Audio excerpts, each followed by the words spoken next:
This is my 2018 retro slash vintage video game collection. We're going to start with the oldest stuff I have, which is the Atari 2600 stuff, and we're going to sort of work our way up. And if I get any new games in the meantime between now, the 1st of December, and the upload date of this, which should be around New Year's Day, I'll sort of edit it in. But for now, this is what we're working with. I believe this is 42 Atari 2600 cartridges. So I've got Ass Blast, got Astro Blast, I've got Air Raiders. I don't think I've played either of these extensively, but I have actually played them to some degree. This is a great one. This is Berserk for the 2600.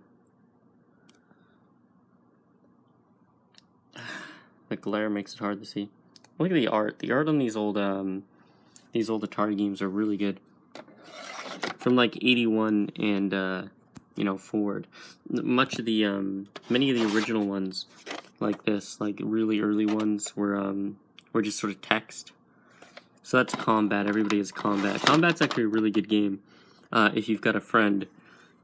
So I've got 2 copies of Combat. These things are like, as common as the Dickens. This is Challenge. I think this might be a homebrewed version of the game because there's like a Ghostbuster sticker on the front, but that's kind of cool. It's sort of like a novelty item. But anyway, Challenge is a good game, and it is actually quite challenging. A Cannon Bomber. It's another really early game. I don't believe I've played this one yet. So I've got 2 copies of Defender, just because I got like a box of them at one point with my 2600, and it so happened to contain 2 copies of Defender. Next one is a recent edition. I just got this the other day. This is Dig Dug. This is a fantastic game. This is probably one of the best recreations of an arcade game on the 2600. This is spectacular. Dolphin. I don't believe I've played this one yet. This is by Activision. If you're not familiar, it's sort of an interesting story. Like, there was no credit for, game designers originally working at Atari. And, obviously that's, crap, because those people, there was like 2 people working on each game. Or 1 person in some cases. And they worked really hard on these games. And it took them, a lot of effort, brain power, and, time. And they weren't credited. So Activision was actually spawned by a bunch of Atari employees who went off and created their own company, being fed up with the sort of way things worked at Atari. So I've got 2 copies of Donkey Kong. Like, this is the copy I had, and then a little while ago I got this copy, just because I wanted a better condition cart. Obviously this looks better than the taped up one. Not necessary, just like, aesthetically I wanted that. So we have like the holy grail, of what's considered bad games. Really not nearly as bad as people, say it is, given the time frame in which it was made and all that sort of stuff. And it is one of the actual few games on the Atari that you can beat. Both of the Spielberg games on the Atari, the Raiders of the Lost Ark and E.T., are both games with clear stories and objectives, and you can beat them. Next thing we have is Freeway, which is basically like Frogger, another Activision game. These Activision labels tend to fail. Then we have Frogger by the Parker Brothers. This is not a great cart. In fact, the sticker's coming off too, so I'll have to fix that. But if I find another Frogger cart, I'll replace this. But yeah, this is a great game. Another great port of an arcade game. Frontline. I don't believe that I've actually played any of this yet. This is another reproduction card, I believe. This is a classic one. By Activision. Kaboom. This is actually really fun. I do have the paddle controllers. They're around here somewhere. I just can't find them. These might actually, you know, depending on how long these videos are, might go up as separate, you know, videos. Next we have the Keystone Capers by, again, Activision. All these sort of bland top labels are Activision. Activision wasn't very good at sort of making terribly interesting end labels. I guess, like, nobody really was, but some of them have a sort of an interesting font. But yeah. Keystone Capers by Activision. Now again, this is another game I have 2 of because it came in a box as 2. Oh. This is Megalomania.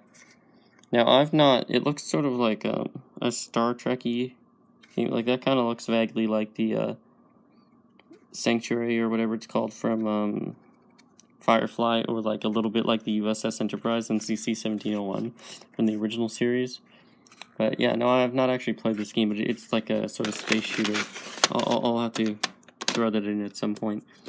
Missile Command, a classic game. Great cover art as well.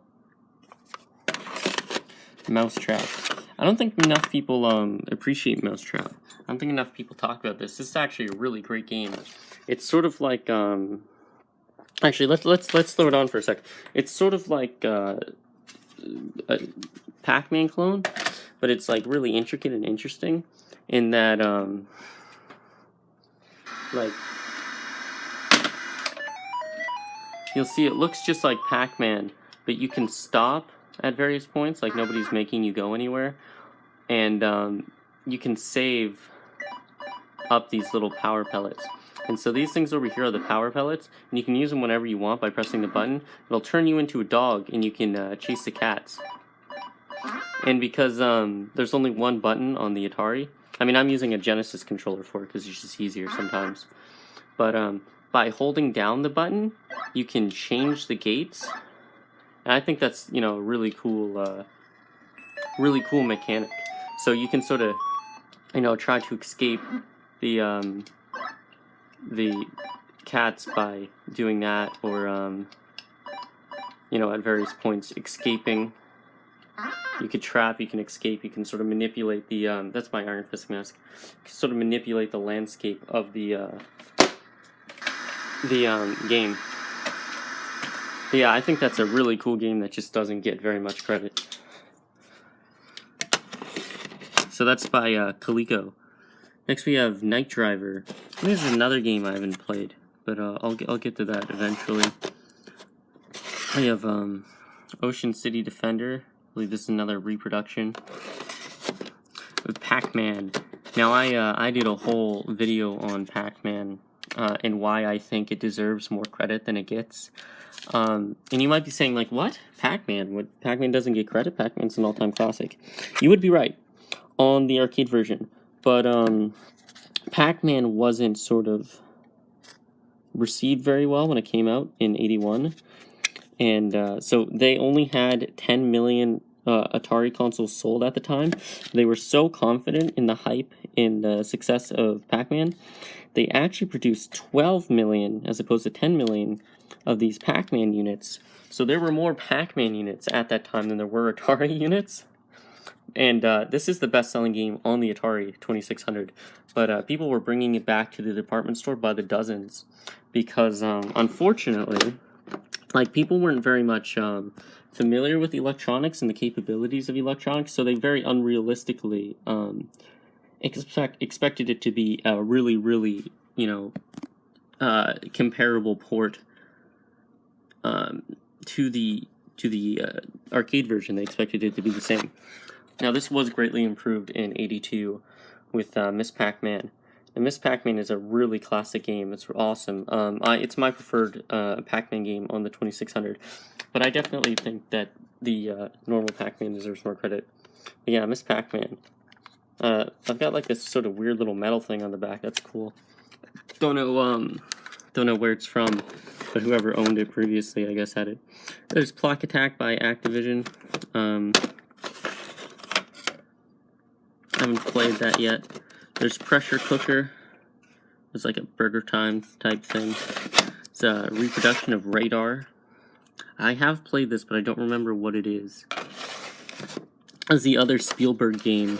This is Raiders of the Lost Ark. Now, this game gets a lot of crap too, but it's actually very well received when it came out, and it is entirely too cryptic. But if you get a little bit of help from the internet, the sort of puzzles and stuff are a lot of fun. You know, once you get past the really stupid cryptic stuff, and the final puzzle in the game is actually very, very faithful to the film. So as far as these Spielberg games go, they're probably the most faithful movie games of the era. And sometimes these cartridges, the friction is such that they're hard to sort of separate. But this is Skyjinx by Activision. You can see the labels on these. Like I said, the labels on these Activisions are prone to failure. But the cool thing is with Activision is oftentimes it would add different game modes. Like Combat had this as well. It would essentially utilize the sort of switches on the 2600 I don't have switches necessarily. I have a couple, but this is the 2600 Junior, the model I have. This model came out in '86. It's just sort of was a cheaper, sleeker, more modern sort of aesthetic version of the 2600. So instead of wood grain, it's got this metal finish, and this sort of panel here was meant to sort of invoke the look of the 7800, I believe, was out at the time. That looked like this, and so it was sort of like a companion piece to that. But anyway, yeah. They're like these little switches and stuff, and they can change game modes and that sort of thing to make it, more difficult or make it like a different kind of version of the game.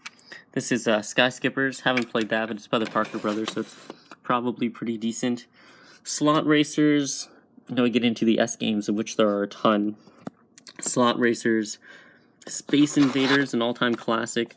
This is actually a pretty damn good port of the arcade version. I mean, obviously it doesn't compare, but as far as the 2600 goes, it's pretty good. Star Raiders, a lot of Star games, a lot of space title games on the 2600. And I'm not a fan of like a ton of generic space shooters, although I do have quite a few. I don't have my collection is mostly sort of other types of games, largely puzzle-based games and that sort of thing. Street Racer. I don't believe I've played Street Racer extensively, but I have popped in the cartridge. Again, that's another game I'll have to get to eventually. Next, I have Solar Fox. Now, this is a sort of interesting, fairly uncommon cart. This is CBS Electronics. I haven't played this yet. I just got this the other day, but I believe this was distributed by Sears, which is interesting. So there are a few cartridges, these sort of gray cartridges that Sears distributed. Now these are, obviously they go down in history as like the all-time legendary sort of quest of video gamedom, as it were. The Sword Quest series. And I recommend you watch James Rolfe's Angry Video Game Nerd episode on these for the whole story, because we'd be here all day. Explaining that. So I've got Earthworld and Fireworld. Waterworld is extraordinarily rare, or is it Airworld that's rare, and then the other one that was never actually released. Anyway, regardless, we have Vanguard, an all-time classic game as well. Awesome art on this. Like, look at that. That's amazing. I'm pretty sure that's most of these are painted, so they sort of have that sort of like vintage sci-fi look, but they've also got like a degree of realism in their style, their aesthetic. This is Yar's Revenge. This is made by the same guy who I believe did E.T. and Pac-Man and Raiders of the Lost Ark. This is his first game, I think, and this is like an all-time classic. It's considered one of the greatest games on the 2600. I've played this extensively. This is a whole lot of fun. This game is amazing. I definitely recommend you get this. Like it's pretty common. You shouldn't have any problem getting that if you have a 2600. Also, I forgot to mention these manuals I have. So this is this came with ET. This is tips for getting ET home fast. I don't think many people know about this thing. it is probably like the best decision they could have made for that game because it's incredibly cryptic. But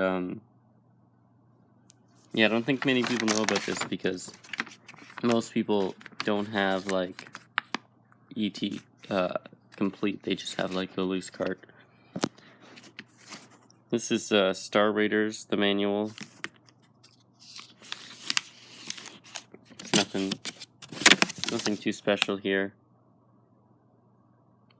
Just a little bit of backstory and stuff like that, which is always cool. Yeah, that's the thing with these old manuals, is they used to inform the player about the story, and it's really cool.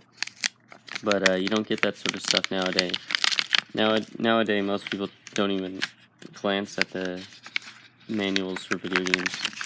I mean, these are like very old, so they're not in great shape. But yeah, look at that. In full color as well. I think they stopped doing full color manuals sometime around like the early 2000s.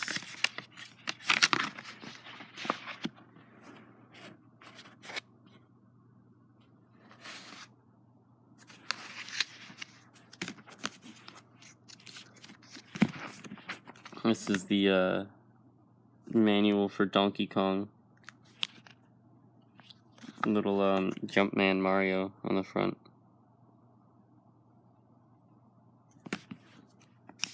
This one's in better shape than most of them are. This one and the ET one are probably in the best shape.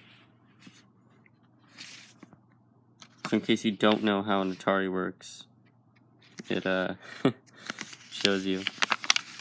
But yeah, I think this offers like some backstory as well. Yeah, there's a whole write-up here about this story of the game. This is probably one of the probably not the most like well executed necessarily ports. Like, oh yeah, look, it even says here Mario. But it's probably one of the best like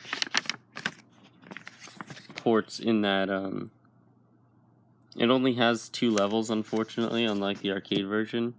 But it's probably one of the best ports in that it plays exactly like the arcade version of Donkey Kong. This is the Atari game catalog,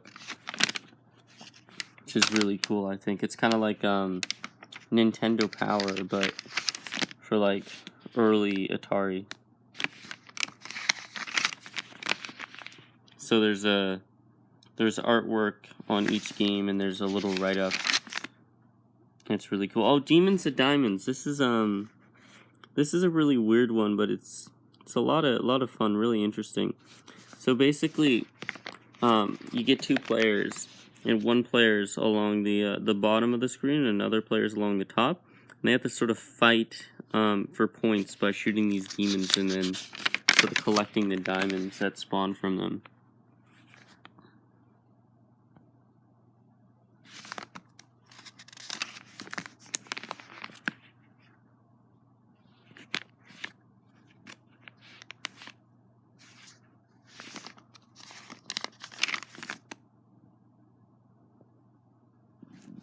Video checkers, video chess.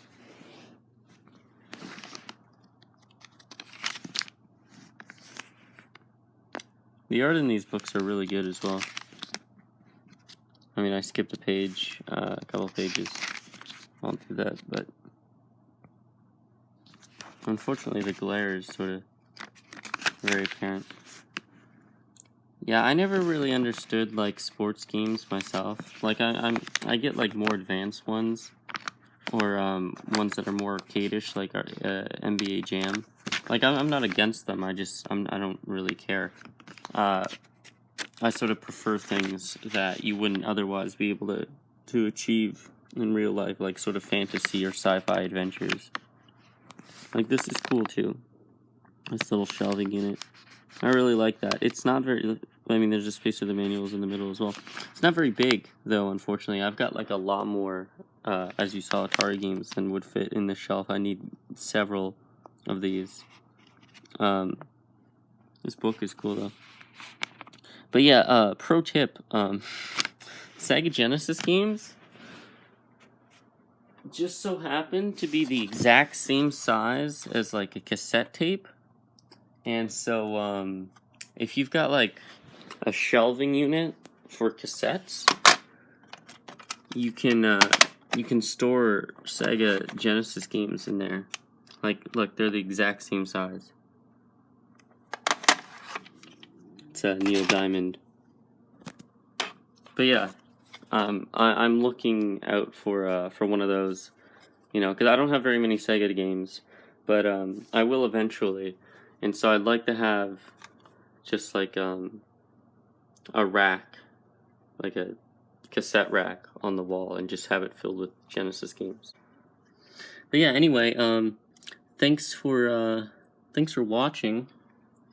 That has been my Atari 2600 collection video for the year of 2018. I'll see you for the NES collection video.